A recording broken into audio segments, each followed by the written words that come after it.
कैसे हैं आप सब? जल्दी से कमेंट में जय श्री कृष्णा लिख दीजिए। अब मैं आपको सुनाने जा रही हूँ कार्तिक मास महात्म अध्याय 26। कलह के दुख भरे वचनों को सुनकर धर्मदत्त ने अपने कार्तिक व्रत के आधे फल को कलह को दे दिया, जिससे उस कलह के सारे पाप नष्ट हो गए।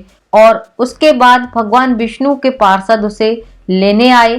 तब उन्होंने धर्मदत्त के अच्छे कामों को और कार्तिक मास के शुभ फल को बताया। इस प्रकार विष्णु पार्षदों के वचन सुनकर कि सभी मनुष्य भक्तों का कष्ट दूर करने वाले भगवान विष्णु की यज्ञ, दान, व्रत, तीर्थ सेवन तथा तपस्याओं के द्वारा विधि पूर्वक आराधना करते हैं। लेकिन उन समस्त साधनों में ऐसा कौन सा साधन है जो भगवान विष्णु की प्रसन्नता को बढ़ाने वाला तथा उनके सामीप्य की प्राप्ति कराने वाला है? धर्मदत्त के ऐसा पूछने पर दोनों पार्षद अपने पूर्व जन्म की कथा सुनाने लगे।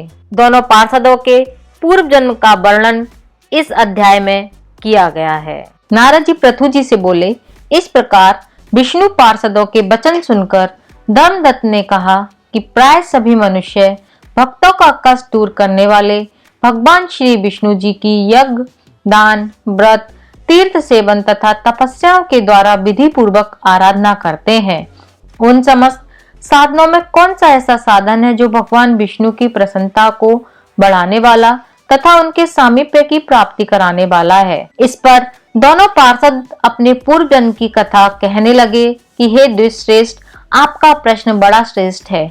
आज हम आपको भगवान विष्णु को शीघ्र प्रसन्न करने वाला उपाय बताते हैं। हम इतिहास सहित प्राचीन वृत्तांत सुनाते हैं, इसलिए कृपया करके सावधानी पूर्वक सुनो। हे ब्राह्मण, पहले कांचीपुरी में चोल नामक एक चक्रवर्ती राजा राज्य करते थे। उन्हीं के नाम पर उनके अधीन रहने वाले सभी देश चोल नाम से विख्यात हो गए। राजा चोल जब इस भूमंडल पर शासन करते थे, उस समय उनके राज्य में कोई भी मनुष्य दरिद्र, दुखी, पाप में मन लगाने वाला तथा रोगी नहीं था। एक समय की बात है, राजा चोल अनंत शयन नामक तीर्थ में गए, जहाँ जगदीश्वर भगवान विष्णु ने योग निद्रा का आश्रय लेकर शयन किया था। वहां भगवान विष्णु के दिव्य विग्रह की राजा ने विधि पूर्वक पूजा की। दिव्य मणि, मुक्ता फल तथा सुवर्ण के बने हुए सुंदर पुष्पों से पूजन करके साष्टांग प्रणाम किया। प्रणाम करके जैसे ही बैठे, उसी समय उनकी दृष्टि भगवान के पास आते हुए ब्राह्मण पर पड़ी, जो उन्हीं की कांची नगरी के निवासी थे। उनका नाम विष्णुदास था। उन्होंने भगवान की पूजा के लिए अपने हाथ में तुलसी दल और जल ले रखा था। निकट आने पर उन ब्राह्मण ने विष्णु सूक्त का पाठ करते हुए देवादिदेव भगवान को स्नान कराया और तुलसी की मंजरी तथा पत्तों से उनकी विधिवत पूजा की। राजा चोल ने जो पहले रत्नों से भगवान की पूजा की थी, वह सब तुलसी के पूजा से ढक गई। यह देखकर राजा कुपित होकर बोला, हे विष्णुदास, मैंने मणियों तथा सुवर्ण से भगवान की जो पूजा की है, वह कितनी शोभा पा रही थी और तुमने उसे तुलसी दल चढ़ाकर ढक दिया। बताओ तुमने ऐसा क्यों किया? मुझे तो ऐसा जान पड़ता है कि तुम दरिद्र और गंवार हो, भगवान विष्णु की भक्ति को बिल्कुल नहीं जानते हो। राजा की ऐसी बात सुनकर वो द्विश्रेष्ठ विष्णुदास ने कहा, हे राजन, आपको भक्ति का कुछ भी पता नहीं है। केवल राजलक्ष्मी के कारण आप घमंड कर रहे हैं। बतलाइए तो आज से पहले कितने वैष्णव व्रतों का पालन आपने किया है? तब नृपश्रेष्ठ चोल ने हंसते हुए कहा, तुम तो दरिद्र और निर्धन हो। तुम्हारी भगवान विष्णु में भक्ति ही कितनी है।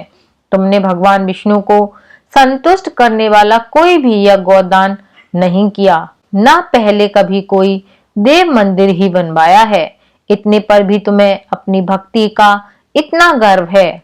अच्छा, तो ये सभी ब्राह्मण मेरी बात सुन लें। भगवान विष्णु के दर्शन पहले मैं करता हूँ या यह ब्राह्मण? इस बात को आप सब लोग देखें, फिर हम दोनों में से किसकी भक्ति कैसी है, यह सब लोग अपने आप ही जान लेंगे। ऐसा कहकर राजा अपने राजभवन को चले गए। वहां उन्होंने महर्षि मृदल को आचार्य बनाकर वैष्णव यज्ञ प्रारंभ किया।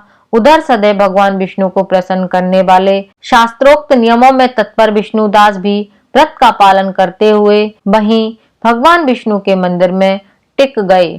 उन्होंने माघ और कार्तिक के उत्तम व्रत का अनुष्ठान, तुलसी वन की रक्षा, एकादशी को द्वादश अक्षर मंत्र का जाप, नृत्य, गीत आदि मंगलमय आयोजनों के साथ प्रतिदिन षोडश उपचार से भगवान विष्णु की पूजा आदि नियमों का आचरण किया। वे प्रतिदिन चलते फिरते और सोते हर समय भगवान विष्णु का स्मरण किया करते थे।